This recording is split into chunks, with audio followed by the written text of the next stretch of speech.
My dear students, the next theory is the determination of Young's modulus of the material of a wire.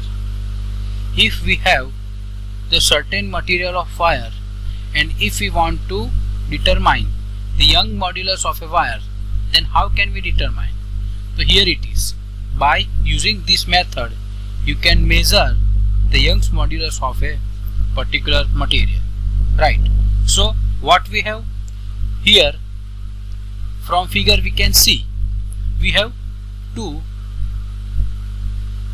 long straight wire. Right. Straight wire, long straight wire A and long straight wire B we can see, and these two long straight wire have the same length and area, means equal radius, clear, which is suspended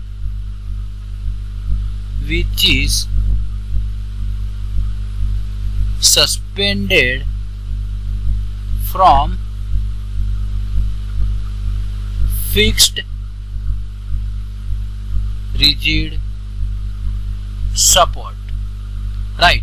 So here we can see we have two wires having the same length and same radius, which is suspended from the fixed rigid support.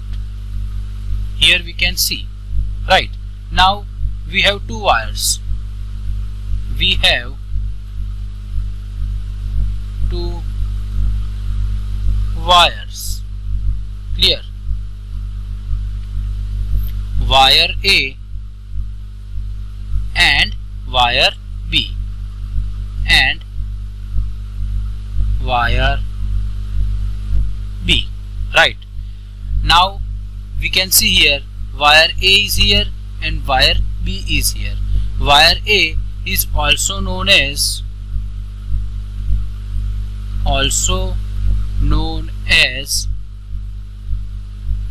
reference wire. Right, here it is. Wire A is known as reference wire and wire B is known as experimental wire, is also known as experimental wire. Right. Now one more thing. Here wire A have the millimeter main scale. Wire A have the main scale. Right. This is wire A and this is main scale M. Clear. And pen to place a weight, and pen, here it is, this is pen. And what do you mean by pen? It is simply a metal container. It is simply a metal container. Right. Now in similar way, wire B have also the pen. Wire B also carries pen, which is also the metal container. Right. So both the wire A and wire B both have the metal container. Now a vernier scale V, here we can see this vernier scale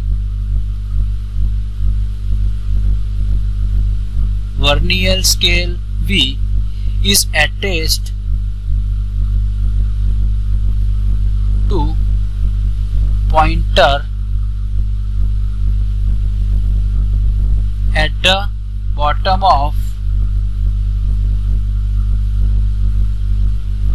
experimental wire B, bottom of experimental wire B. right? Here vernier scale V, which is attached to the bottom of a wire B. Here it is, this wire is B, and vernier scale is attached over here, right? That we can see from figure. Now the weight placed in the pan, if we suppose, if you have placed the weight, if you have placed weight placed in pan, exert of downward force, exert a downward force and stretched the experimental wire, stretch the experimental wire under a tensile stress, right? Under a tensile stress. If we will place the mass here in the pan, then what will happen? It will give the tensile stress in downward direction, right? It will exert a force in downward direction, right? And that we can measure from this vernier scale, right? Here the vernier scale we can see, when the weight is placed in pan, then force is exert on downward direction, and this vernier scale gives the reading that we can measure. Now both the reference wire and experimental wires are given an initial small load. Initially both the wires gives the small load. Why the small load is given? Because to keep the wires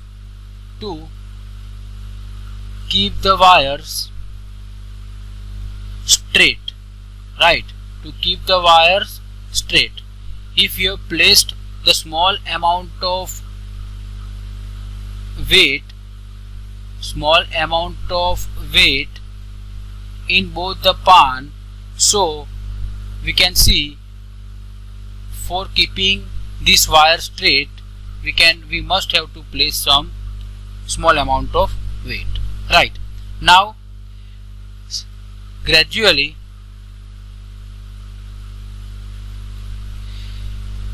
experimental wire is loaded gradually. Now what we have to do, this experimental wire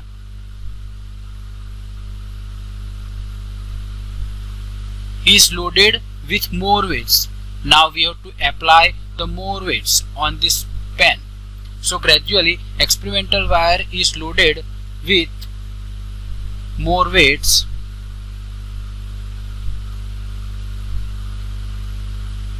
to bring it under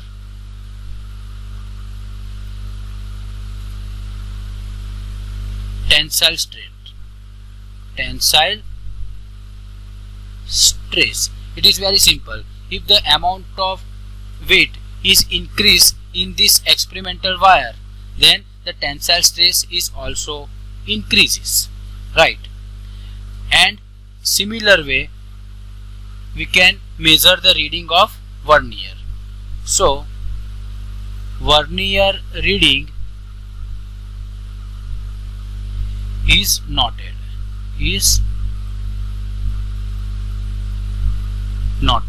right? So in this way we can just gradually increase the weight on this pan of wire B, right? Now the difference between two vernier readings,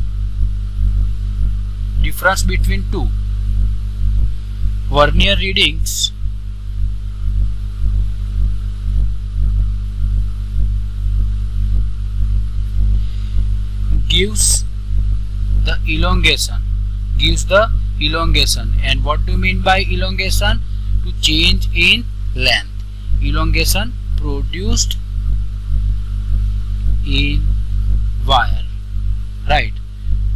difference between this vernal scale and main scale that gives the reading that it provides the elongation produced in wire. Right. Now let us consider R be the initial radius. R be the initial radius of wire and L, which is the length of experimental wire. Here we are considering for experimental wire. R is the initial radius of experimental wire and L is the length of a experimental wire. Then what will be the area? So equation for cross-sectional area is pi r square. Clear? So this is the area for cross-sectional. Now we have the mass m. Mass m that produce, if we have placed the mass m that can produce an elongation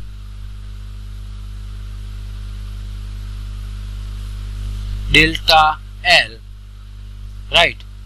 Suppose if the mass m is over here, then it will gives the elongation delta L, right? And thus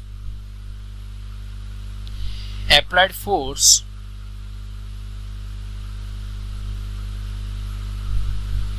is equal to mg. Applied force is equal to mg, right? Suppose if you have placed the weight on this band, then downward force is exerted, right? And we know force which is equal to m into g, where m is the mass and g is the gravitational constant, means g is the acceleration due to gravity. Now from this we can find the Young's modulus.